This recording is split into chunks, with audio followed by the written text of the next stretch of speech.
So today I just wanted to take a little time to talk about something that I think gets kind of undervalued in our society especially, and it's something that disproportionately affects women and children.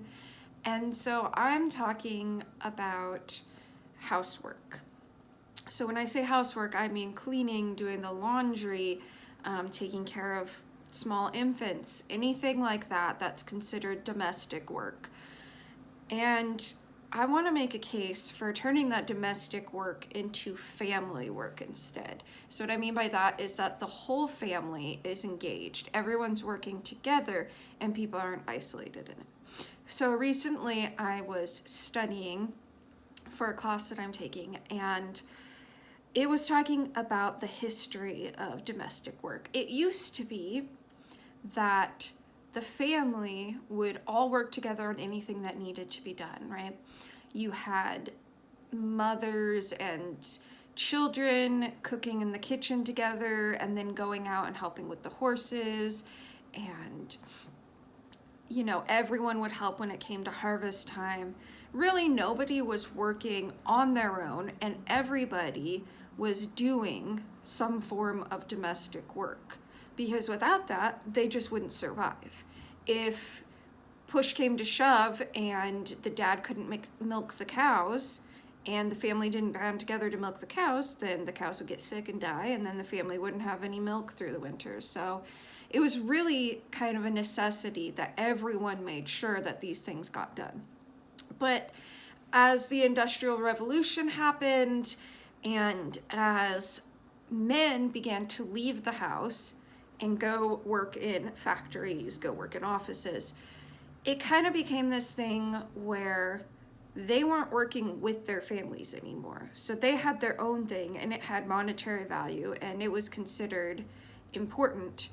And all those times of working together with their family kind of almost went away for most families, honestly. And it kind of created a couple of problems. First of all, that people don't consider domestic work very important, or that they consider it only as important as a monetary value that you can put on it, which is not a helpful way of looking at it. And then after this kind of transition had happened, another thing happened that kind of further complicated the situation. So women now became this source of revenue for people trying to sell things, right? Which isn't necessarily bad or wrong in itself. But what happened is, because they were trying to push things onto women, because women had a lot of purchasing power, because men were at work most of the day, they tried to kind of turn housework, domestic work, into almost a business or a factory type thing.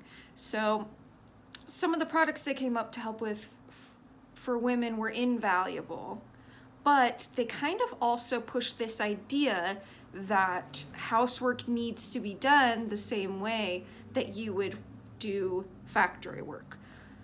And it became this thing where only the mothers were working in the house, because then the children weren't involved, and they imposed these guidelines on themselves for how their house should look, for how fast they should be able to do things, for how clean everything should be. And so we've kind of come to a point in our society where no one really wants to do the work, and it ends up just falling usually to the mother of the household, because, and this isn't always true, sometimes it's the fathers, but I'm just talking in generalities here.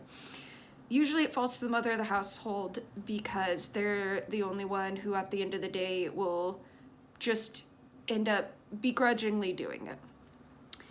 And so I wanted to talk about the reasons why we need to change our attitude about domestic work. And some of the benefits that domestic work can give you. And then I'm going to quickly talk about tips for getting your whole family to work together, whether you're a mother or a father. So some reasons that I found that were really important for why this work is important to do together as a family, and why this work is beneficial, is that it really gives you time together.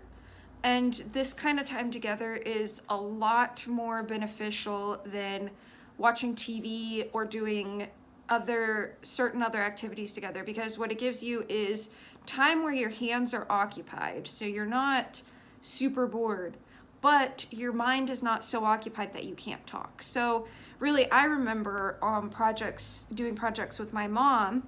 They weren't always cleaning projects, just anything slightly domestic, cooking and things like that. And I remember it being a really easy time to talk together, because we were both engaged with our hands, and we kind of let our guard down, and we had a set time where we were both working on the same thing, and it allowed us to have really deep conversations. So another thing is that it's really good to work physically and mentally. It has a lot of benefits.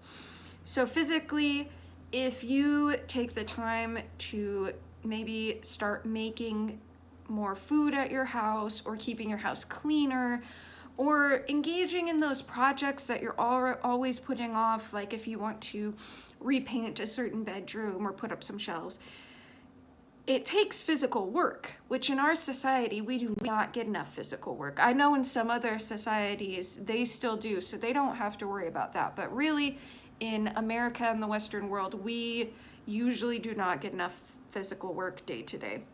So it's really good for you to just get up and be moving, especially if you're doing it with someone else.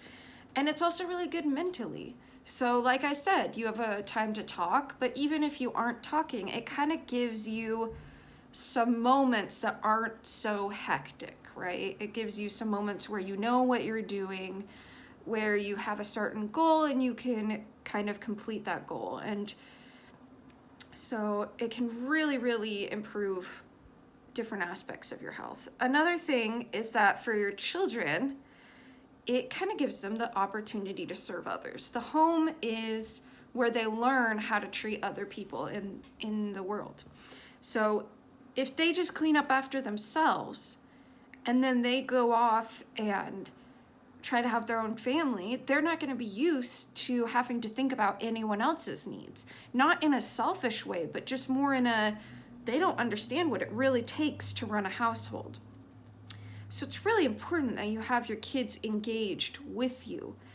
And it's also important that they learn these skills. I know I learned a lot from my mom, but there was still a couple of things that she never taught me that I really wish that I would have had the chance to learn with her. So any skill that you can pass on to your kid is going to be helpful. And it also teaches them how to collaborate with other people. Because let's be honest, most people don't think of domestic work as their favorite activity, and I don't expect that to change. So when you're working together to either cook something, clean something, you ask them to help you with the baby, they are going to have to learn good communication skills and how to get along with people in order to get the work done. Which is why it's also really good to do this work in groups and not just on your own, so that you can get those skills and so that your children can get those skills. So I really think that domestic work has a lot more value than people give it. And I've come up here, if I look down, it's because I'm looking at some notes. I don't have a great memory once I get on camera. But I came up with a few tips from some things that I've read, and also from some things that I've seen in my own life, for getting your family to start engaging in better work together, so that it's family work and not just housework that only the mom or the mom and dad or people just do on their own. So first of all, you need to change your attitude first. Kids are smarter and more perceptive than we give them credit for.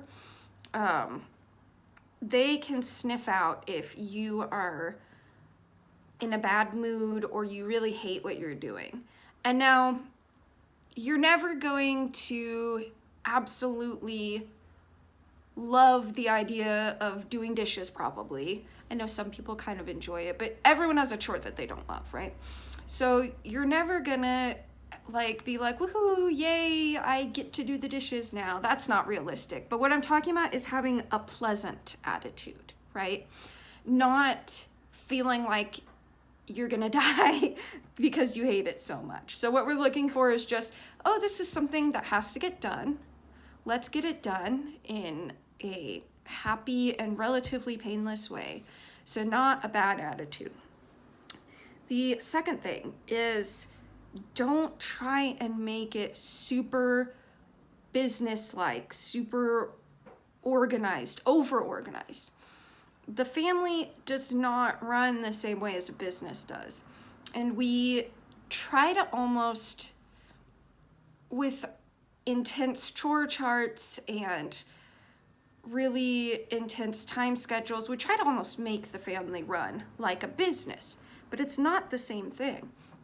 And so there is a place for appropriate scheduling tools like chore charts, but I think we rely on it way too much because that kind of turns it almost into a factory setting where things are individualized. Instead, we kind of want to focus on the experience of everyone doing chores together. Another thing is, don't get upset. This kind of goes along with that kind of factory setting mindset. Don't get upset if when you are cleaning with your kids, if they kind of get off track, if they get a little bit distracted, if they maybe don't do something right, because you're teaching them what attitude they can have towards cleaning, whether it's going to be a pleasant attitude or whether they're going to hate it for their entire life.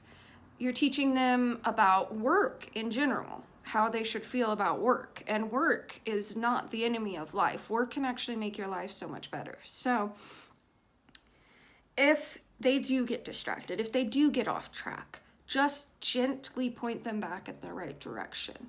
Yelling at them, getting frustrated, all it's going to do is make them not want to help anymore, make them not want to learn how to do housework, make them not want to do family work with you. Another thing is, when your kids do things, at first they're going to suck at it. That's just the truth. The first few times that your kids help you load the dishwasher, they're going to put everything in the wrong place. They're going to, if they're learning to mop the floors, they're going to miss the corners. It's just going to happen, and we should have that realistic expectation. So instead of being like, oh my gosh, I can't believe that there's still mud in the corner. I thought you said you mopped in here. A better attitude to have would be to praise what they've done right, because that's going to encourage them to do even better the next time.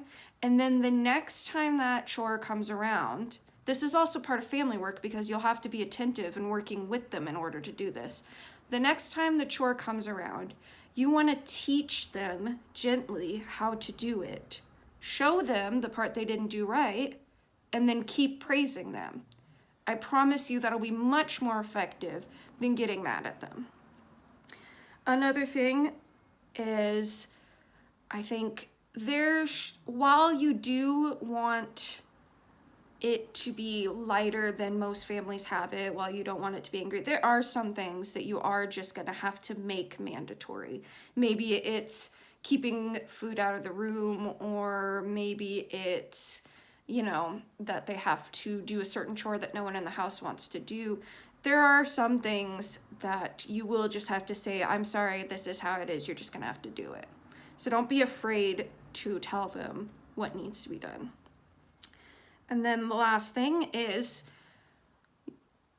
it's really good to reward them, but you don't want to reward them too often, because then what they'll expect is that every time they do something good, they need to get a reward, right? And that is not a good work ethic.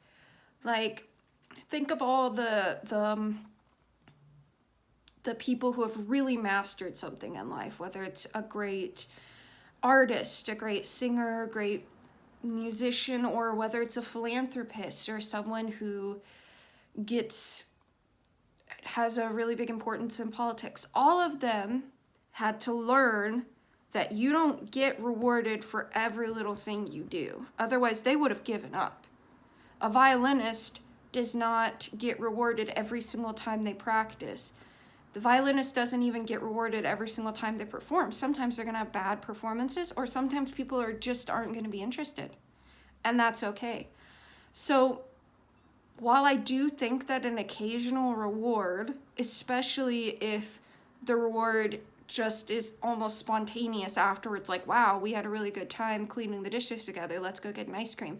I do think that that is really great, and then that's something we should do occasionally, but don't make it to where every single time it's a reward, because then they're working for the reward and they don't learn the value of work itself. So the last thing I wanted to touch upon is trying to be unified as a couple.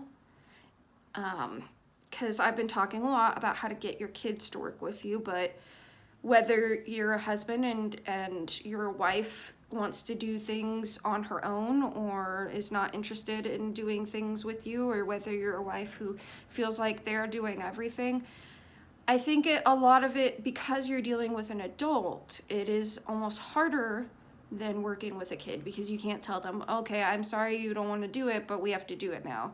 That doesn't really work with an adult. You can't boss them around. What you can do, however, is be very aware of whether you're bringing positivity or negativity to the conversation, because I have found in my personal experience that if I approach something like, hey, I don't know how to put this shelf up, but can you teach me and we can do it together? That goes a lot better than if I say something like, hey, you said you would put this shelf up, it's already been 3 weeks and it's still sitting on the floor, why don't you do it right now? That usually does not work. We either end up getting in a fight, or it just doesn't get done, or there's another excuse for why to do it later. But if I approach things in a very positive way, then I am much more likely to get cooperation. So with this, it is going to be, if you right now are in a situation where your family does not work together at all, where one person does all the work or people do work only separately, then it is going to be a learning process, a learning curve, and you are going to have to be patient. But I really believe that a family who can learn to work together is going to be so much stronger for it. And I believe that working for the good of a family teaches you how to be selfless. It teaches you how to love others better. It teaches you how to serve others, and it's really important. So that's all I wanted to say today. Just try and get your family to work together, and I will see you next time.